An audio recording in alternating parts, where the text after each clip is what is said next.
A major part of self-healing is the honesty part. You have to keep it real with yourself, being honest with yourself.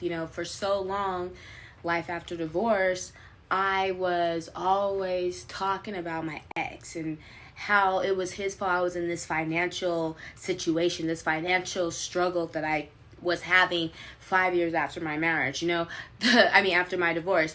I was always blaming him for the reason I had the status I had as single and unmarried, even though here it is again, 5 years after my divorce. Like, everything was his fault. And it wasn't until I realized that no one made me marry this person. No one forced me to marry this person. In fact, I had not one, but two persons on my family side telling me not to do it and gave me understandable reasons on why not to.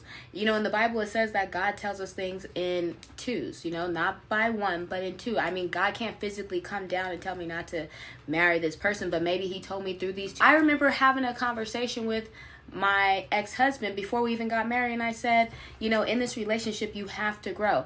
Maybe that's an indication I don't need to marry someone who needs to still mature, because that's what I meant. You need to mature. Why don't I just marry someone or date someone who already is at that maturity or mindset? You see what I'm saying? Or that can at least meet me there. Why am I telling someone they have to change in order for this relationship to work? That's an indication that we're unequally yoked, that this isn't possibly the partner for me. At least that's how I see those things today. What I realized is that I had to forgive myself for marrying someone I truly did not know, and that I knew did not meet the qualifications for the type of relationship and maturity that I had and that I wanted. So I was aware of that, and instead of listening to myself, I was worried about being married by the age of 30. Well, I was married by the age of 30 and divorced. So I got my wish, woohoo. And I just realized that every event that happened after that marriage was just a byproduct of a bad decision.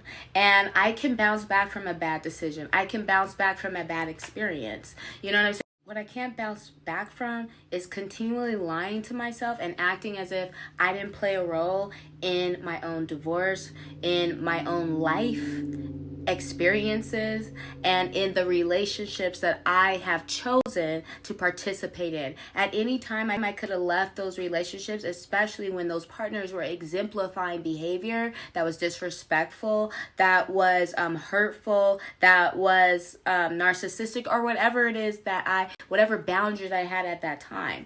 But maybe it was the lack thereof, the lack of boundaries that caused me to remain in spaces that were unhealthy for me. And so I just had to realize that knowing who I am is also knowing what I will and will not accept. It's also having healthy boundaries and standards that separate me from the rest, right? Because I'm not for everybody, but my actions need to actually articulate that, or they're just words.